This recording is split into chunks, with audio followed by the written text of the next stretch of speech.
Scott Morrison secretly swore himself into additional portfolios during the pandemic, and that includes health and finance. But according to a new book, he also swore himself in as resources minister and used the power to roll his own frontbencher, Keith Pitt, over a plan to drill for gas off the New South Wales coast where blue ribbon seats were under threat from Teal independents. Let's bring in Independent Senator Jacqui Lambie for her views on this and a few other stories too. Senator, good morning to you. So what do you make of all of that? Oh, wow. I have to say, why did he keep it secret? So I guess that's the first question. My next question is, was he getting paid extra money for taking on those portfolios? And I think that's a fair question. The third thing is I'd like to say this. Geez, I'd love him to face the media today and answer some questions because I think they need to be answered. It's extremely worrying. If that's what he was doing or that's what he did, he needs to explain himself, mate. Well, he's the Prime Minister. He's already the Prime Minister. Is there a need to do that? Of course. Why did he need to do it in secret? Why did he need to make himself minister in secret, for goodness sake? And apparently his own cabinet didn't even know about it. So what's he saying? He's got no talent in the Liberal National Party to pick from? He has to take all the portfolios over? I mean, seriously. I mean, this is nearly like it reminds me of someone that's an absolute control freak.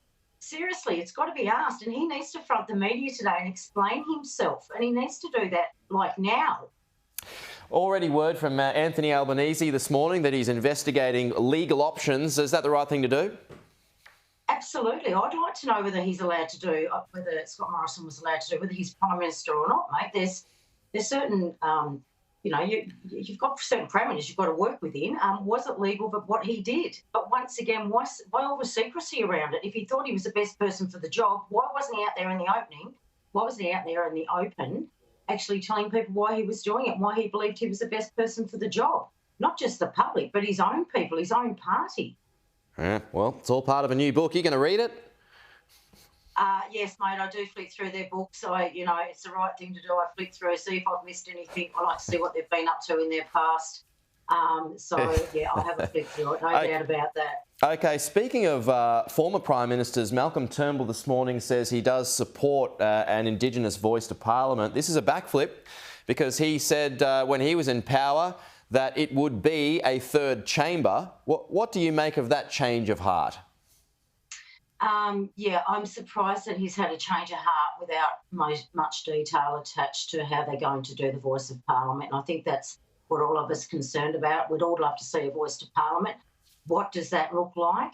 How much input is that going to give them and how is that going to close the gap? And I think we're entitled to know that. And until we have those answers, trying to sell that at a referendum and just put some words together is never going to be successful. We do not want to go to a referendum and make the division even more divided than what it is today by doing that if we do not get this right. And that is really, really worrying to me. So I just want to see the meat on the bone, mate.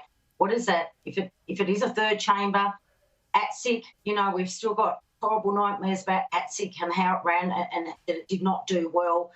Please tell me how this is going to work. That's all I want to know because I do not want it doing more harm than good, mate. That's where we're at. As you and many others know, we've got a worker crisis, worker shortages here in Australia. Jacqui, does that present an opportunity for visas for former Afghan interpreters to be fast-tracked? I know you've spoken at length about this in the past, that we're not paying enough attention here. No, we definitely need to do something about those interpreters. It's not just that, it's showing goodwill.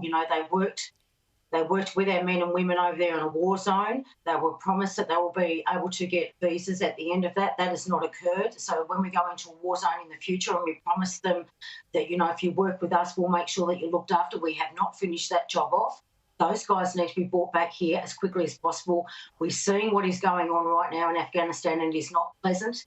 And I can tell you now, and we've heard, and I'm sure that you've heard, there has been interpreters that have been murdered and their families, mate. Yeah. They need to come home. We need to make sure we do the right thing and look after it.